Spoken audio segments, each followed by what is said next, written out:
If I'd known that decorating a 20-foot Douglas fir in the town square would lead to discovering my wife's affair, I probably would have stayed home with the flu and a bottle of bourbon.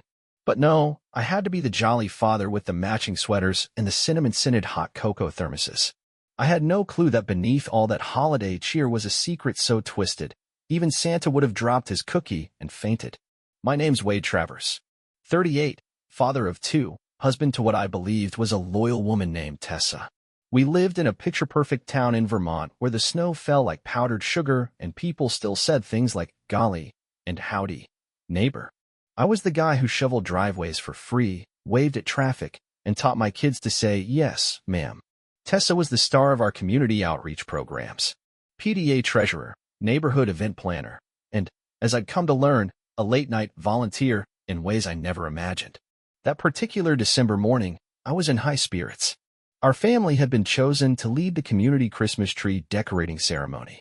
My daughter, Emmy, age 9, had drawn a glitter-splattered picture of a tree that the mayor loved so much he made her the junior tree captain. My son, Milo, age 5, was mostly in it for the cookies. Tessa had spent the past 2 weeks organizing lights, bows, and those hideous inflatable reindeer she insisted looked whimsically vintage. I had just one job, show up in our matching red sweaters and act like the holidays didn't stress me out. We arrived at the town square a little after 6 p.m., the sun already ducking behind the mountains and the crowd buzzing with carols and hot cider. The tree was massive, covered in strings of twinkling lights, with a cherry picker lifting volunteers to the top branches. I gave Milo a candy cane and kept one eye on Emmy while chatting with my buddy Rick, who ran the hardware store. Tessa, in her perfectly curled hair and absurdly festive snowflake earrings, flitted around the base of the tree like a Christmas fairy on espresso. She was handing out ornaments to the volunteers, mostly teenage helpers, and a few adult men from the local Rotary Club. That's when I noticed him. Tall, bearded, wearing a green volunteer vest just a little too tight over his flannel. His name was Chad or Chaz or something equally punchable. I didn't recognize him, which was odd since I knew just about every guy in this town who owned a socket wrench. At first, I figured he was just another do-gooder who liked Christmas a little too much. But then, I saw the way Tessa handed him a box of garland, smiling a little too wide, laughing a little too loud, and brushing his arm like she was checking for static. I narrowed my eyes. No husband wants to admit it, but something in my gut did a somersault. Still, I told myself not to overreact. She was being friendly. It was the holidays. People touch more, right? It wasn't until I went to grab our thermoses from the back of our SUV that I noticed it. Tessa's coat. Her big, fuzzy white one with the pink lining. She'd been wearing it earlier, complaining about how cold it was, yet now it was crumpled in the back seat, next to a single red mitten that didn't belong to either of our kids. Weird. She's usually religious about keeping that coat clean. It was her favorite, called it her Snow Queen cloak. I picked it up to hang it neatly on the front seat when I felt something hard in the pocket. I reached in. A hotel key card. I stared at it. It was black with gold trim, from the Mountain Rose Inn, an upscale bed and breakfast just 15 minutes from here. Room 217 was etched into the little sleeve. I checked the date, today's date. I can't say my heart dropped. It didn't have the luxury of falling. It exploded, sending fragments into every organ in my chest. I stood there, thermoses forgotten, coat dangling from my hand, while families sang carols and kids chucked fake snow at each other. Somewhere behind me, Emmy was placing a felt angel on the lower branches of the tree, beaming with pride. And I, Wade Travers, was holding the receipt to my own humiliation. I didn't confront her. Not then. Not in front of our kids, not with the whole town watching. I took a slow breath, swallowed the acid rising in my throat, and slid the coat back into the car. Then I walked back to the tree, handed Milo a cookie, and smiled like a man who hadn't just had the floor drop out from under him. That night, after the event wrapped and we tucked the kids in, I pretended to be exhausted and kissed her forehead. She didn't mention the coat. Didn't mention the hotel? And I didn't ask. But that was the last night I kissed her without seeing flames behind my eyelids. I didn't confront Tessa that night. No dramatic yelling, no accusations thrown over the dinner table, no tear-filled confrontation under the dim light of our kitchen chandelier. As much as I wanted to, as much as every cell in my body screamed to know, to see her crack and beg for forgiveness before I even opened my mouth, I kept my calm. It wasn't because I was afraid. It wasn't even because I didn't know what I had found. It was because I wasn't ready to let her have the satisfaction of seeing me lose my mind. I wasn't going to let her destroy me like that. Not yet. For the next few days, I did what any rational man would do after discovering that his wife might be having an affair. Nothing. At least, nothing that anyone could notice. I still kissed her goodbye in the mornings, still asked about her day as we sat down to dinner with the kids. I even helped her hang up the decorations for the church service that weekend. You could say I was playing the part, and I was. But inside, I was building a quiet storm. I became a detective, but not the kind you see in the movies. No slick trench coat or sunglasses, no snazzy spy camera. Instead, I developed a different kind of vigilance. I started to notice things. The way Tessa checked her phone more often than usual. The way she would randomly need to grab something from the store in the evenings, only to come home smelling like someone else's cologne. I could have confronted her then, but I wanted more than just half-baked answers. I needed the truth, the full truth. And, like a man who had spent too many years working in construction, I knew it wasn't going to be as simple as slapping the wall with a hammer and watching it come apart. So I started slipping away at odd hours. I didn't have to work late. No, I had to wait for her to work late. There were long stretches of time where she'd be at a meeting or catching up with clients, and the house would settle into an eerie quiet. That's when I'd do what I had to, sit down with my phone and start making phone calls to places I knew she'd been. I didn't need to look at her social media. I knew the places she visited, her favorite coffee shop, the art gallery, and of course, the Mountain Rose Inn. I called them all. I didn't have to act like a complete fool. They already knew the game. Too many husbands had come in asking for proof of their wives' infidelities. I started to hear the things I feared most. Tessa had been at the inn that very afternoon. The clerk didn't recognize me when I asked for confirmation, but he did remember her, described her outfit in detail, and mentioned that she'd had company with her. Someone else, a man she'd left with, a man who didn't belong in the halls of this town. It was all the proof I needed, and yet it wasn't the worst part. The worst part came when I realized just how long this had been going on. Weeks. Months. My mind raced as I thought back to all the moments I'd missed. All the moments that had seemed off, the late nights, the excuses, the empty looks. I had been too trusting. I had allowed myself to believe her words, her explanations, her smiles. But now the truth was as sharp and cold as a winter's day. Tessa was not who I thought she was. Not the woman I had stood beside through thick and thin. Not the mother of my children, the woman I had been loyal to in every sense of the word. No, she was someone else entirely. She had become a stranger. That evening, as we sat down to a quiet dinner, I could feel the tension between us like a thick fog. Tessa was talking, but the words sounded muffled in my ears. The smile on her face seemed forced, and her eyes darted around nervously, like she was looking for a way out. She didn't know I knew. She didn't know I had the pieces to complete the puzzle. And yet, there I sat, watching her pretend, watching her act as if everything was normal. It was almost laughable, how easy it was for her to keep up the charade. And maybe, just maybe, I was as much to blame. Had I been too wrapped up in my own routine, my own complacency, to see what was happening under my nose? That night, I finally had the conversation I had been dreading. No, not with her. With myself.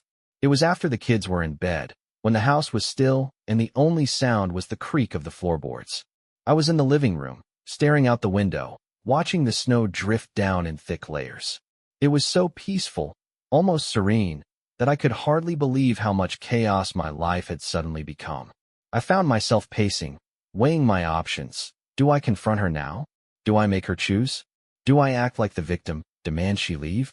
Or do I take the road less traveled and see this through? Give her the chance to break and come clean on her own terms? But in the end, I realized that confronting her wouldn't change anything. She'd already made her choice, and no amount of pleading would ever bring me back to the way things were. I wasn't going to beg for a woman who had already checked out. I didn't sleep that night, and by the morning, I had decided on my course of action. I wasn't going to give her the satisfaction of seeing me fall apart. No, I would outlast her lies. I would do what I'd always done when faced with adversity, stand tall, weather the storm, and build something better out of the wreckage. But that morning, as I was preparing to face the day, a text message from her phone buzzed on the counter. It was from Chad. I read the message with trembling hands. See you at the usual spot tonight. I miss you. It was time. I didn't need to be told twice. Tessa's message, The one that sat there blinking at me on her phone, sealed the deal. The words, "See you at the usual spot tonight, I miss you," hit me harder than I ever thought a simple text could. I read it over and over, like if I stared at it long enough, the meaning would change. But it didn't. It was clear as day. Chad, the so-called volunteer, was her choice. The truth had been staring me in the face all along, but seeing it laid out in text form was like a slap to the chest.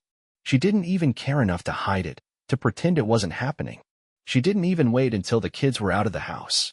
She had already picked her side. I spent the next few hours doing what every rational person would do when faced with the cold truth. I did absolutely nothing. I didn't storm in there and yell at her. I didn't throw things or make a scene. I didn't even shed a tear. What I did was this. I went about the morning routine like everything was fine. I made the kids their pancakes and sat with them while they ate, chatting about how school was going, how Emmy's project was progressing. I made sure I was the dad they knew and loved. Milo, in his usual fashion, asked for extra syrup, and I smiled while doing the simple task of making sure he got exactly what he wanted. The calmness in my movements felt unnatural, but it was the only thing I could do. I wasn't going to let Tessa think for a second that I was the fool she had made me out to be. After the kids left for school, I had a choice to make. I could confront her right away, or I could wait and let the trap close around her without her even realizing it. I decided on the latter. I knew where she'd be that night, and I knew Chad would be waiting for her. What I didn't know was how I was going to handle it when it all came crashing down. But there was no going back. The only thing I was certain of was that I wouldn't let this go unanswered.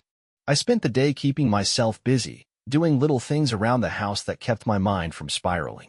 I cleaned the garage, checked on the Christmas lights, and even helped the neighbor fix a broken fence. Everything about the day felt like a performance. I was the man who didn't know his wife was lying, the dad who hadn't caught a glimpse of the storm that was coming. I didn't want to do it, but I knew I had to. I had to keep it together. Not for Tessa, not for her lie, but for my kids. They didn't deserve to see this explode, not until I was ready to let it all unravel. When evening came, I had everything in place. I knew the time. I knew the place. All I had to do was wait. I couldn't bring myself to call her. I couldn't look her in the eye and pretend I didn't know. Not yet. I watched the clock tick slowly, the minutes crawling by, and then I saw it. Tessa was getting dressed for the night. She put on her usual coat, the one she wore when she went out with friends, and I saw her grab her keys without a hint of hesitation. She was completely unaware that I knew. I didn't say a word. I didn't stop her.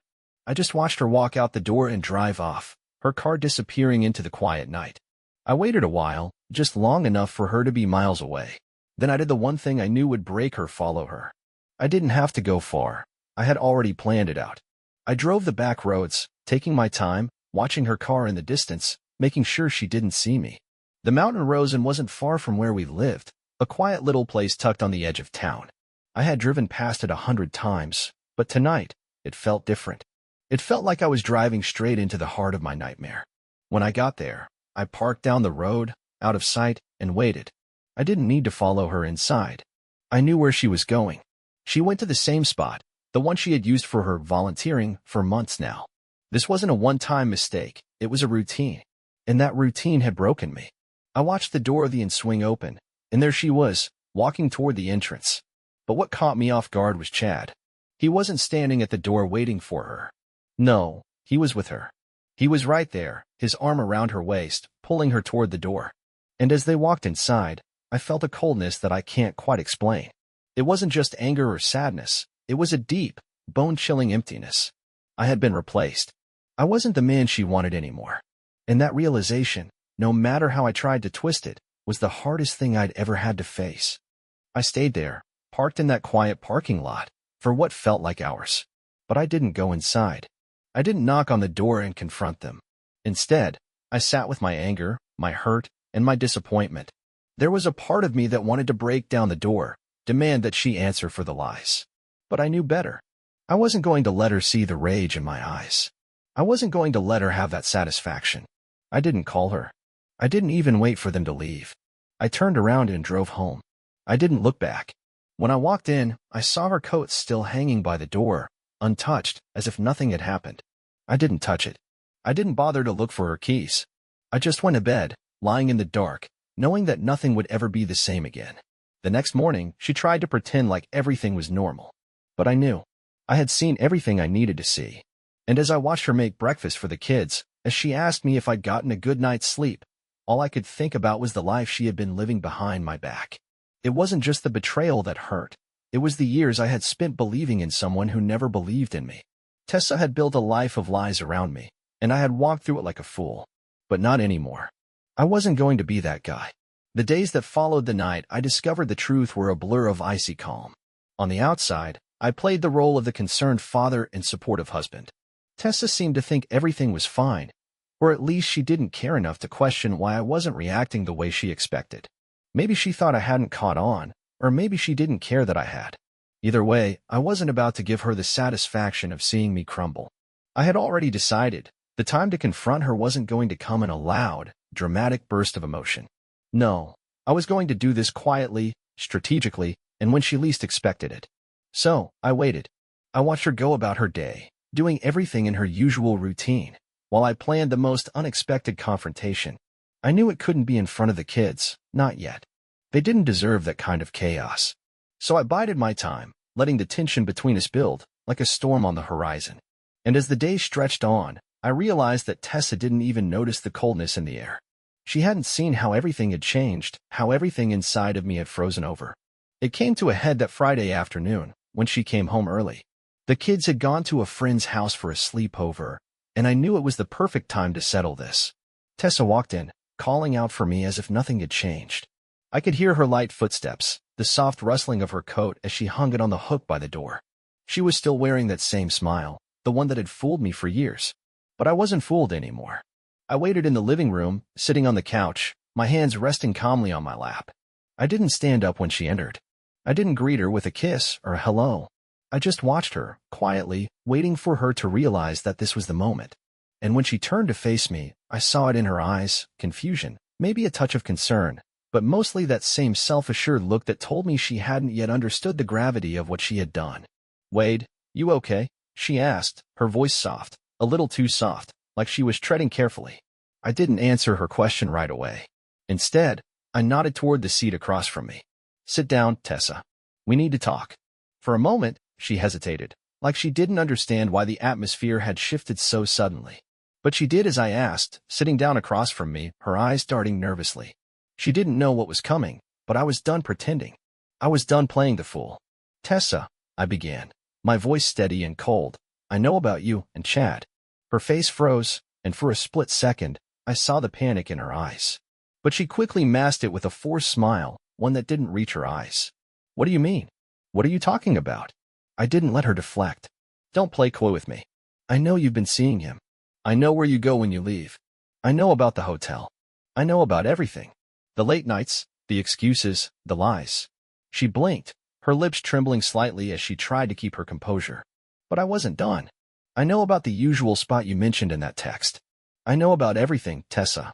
Don't act like I'm the one who doesn't understand. You think I didn't notice? You think I didn't see how you've been slipping away? How you've been building this whole secret life right under my nose?" Her expression shifted then, a mixture of guilt and defiance.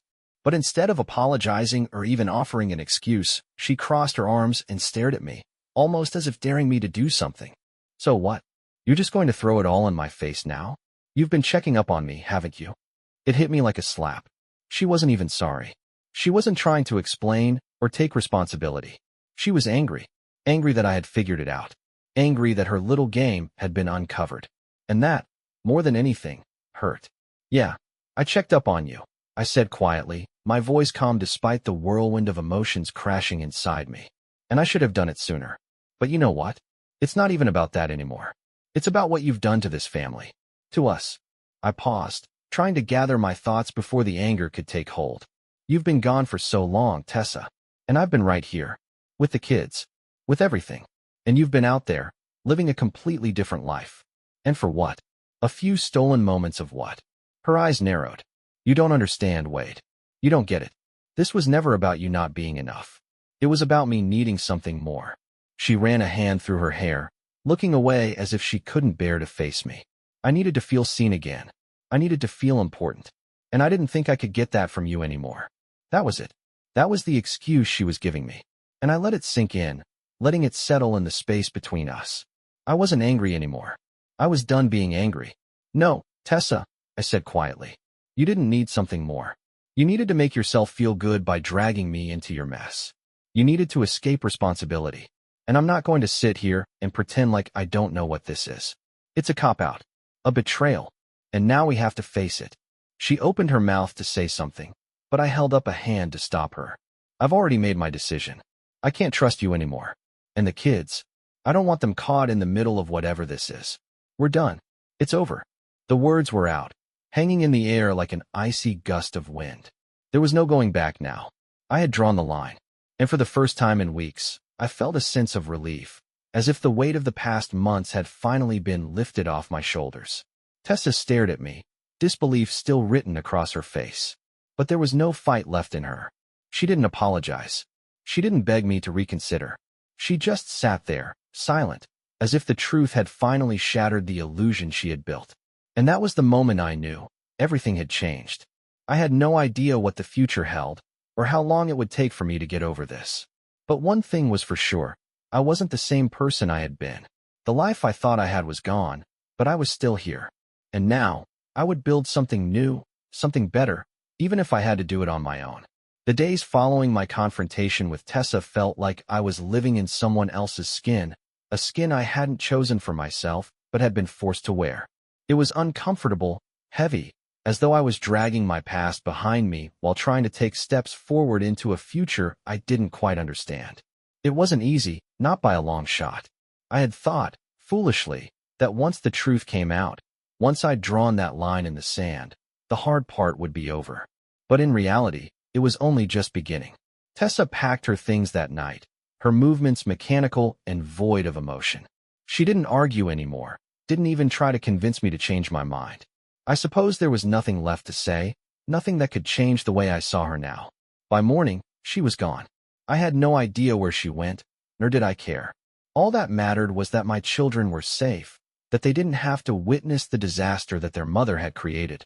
I kept my head down, focused on what needed to be done. The kids came home the next day, clueless to the changes that had unfolded while they were away. They saw their mother's things missing, but I kept the explanation simple. Mom has to go away for a while. I told them, my voice steady.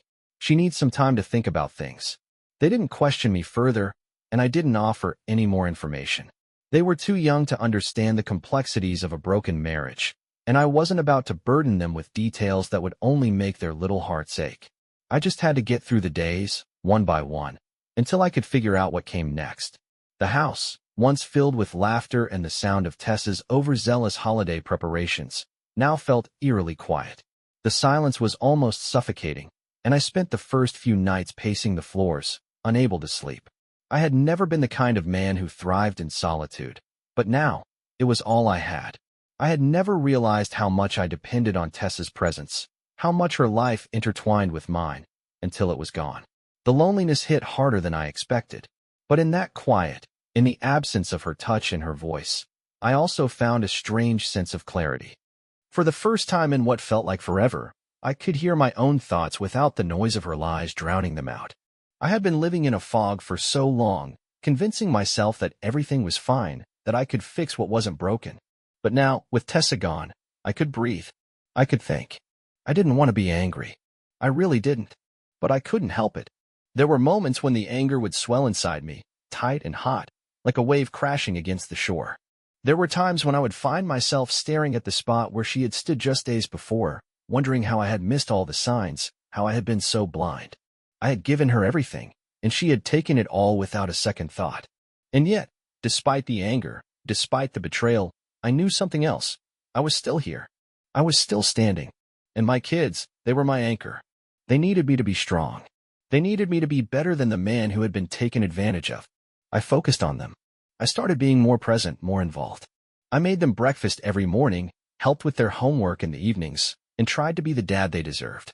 I took them out to the park on weekends, watched their little faces light up when they saw their friends, and allowed myself to feel a glimmer of joy in those small moments. They were the reason I couldn't stay angry forever. They were the reason I had to keep moving forward. Every day was a challenge, but it was a challenge I could face because I had them by my side. One evening, as I was tucking Emmy into bed, she looked up at me with wide, innocent eyes. "Dad, will Mom be coming back soon?" she asked, her voice small and unsure. I hesitated for a moment, not knowing how to answer her. I wanted to say something reassuring, something that would make her feel safe. But instead, I just smiled gently and kissed her forehead. "Not right now, sweetheart," I said softly. "But we're going to be okay. I promise." It wasn't much, but it was all I had. The days blended together, and I began to settle into a routine. I went back to work, though it felt strange being there without Tessa in the background, planning the occasional office party or handling the logistics of the community outreach events. But even that didn't feel like it was mine anymore. The office, the house, the life we had built together, it all felt foreign to me now. But I had learned something during those days of solitude. I didn't need to hold on to any of it. I could let it go. And then, one evening, as I was getting ready to head out for a walk with the kids, I got a phone call. It was Tessa. I stared at the screen for a moment, wondering if I should pick up, wondering what she could possibly want. But I did. I had to. "Hey," I said, my voice guarded. "Hi, Wade," she replied, her tone tentative. "I just wanted to check in on you, and the kids. I'm sorry for everything, for how things ended. I never meant to hurt you." I didn't say anything for a moment, letting her words hang in the air between us. "Tessa," I finally said, my voice calm but firm, "I don't want to talk about the past. I can't change what's already been done. But I will make sure the kids are okay. And I hope, for their sake, you find a way to fix what you've broken." There was a long pause on the other end of the line, and I knew she was trying to find the right words. But there was nothing left to say. She had made her choice. And now, I was making mine. "I have to go," I added, ending the conversation before it could spiral into something neither of us needed. I went for that walk with the kids afterward, my heart lighter than it had been in weeks. I didn't know what the future held, and I didn't know if I'd ever be able to forgive Tessa for what she had done. But I knew one thing for sure. I would keep moving forward. I would rebuild what had been torn apart. And whatever happened, I would do it for them. For Emmy. For Milo. The storm had passed. The snow had settled. And now, I could finally breathe.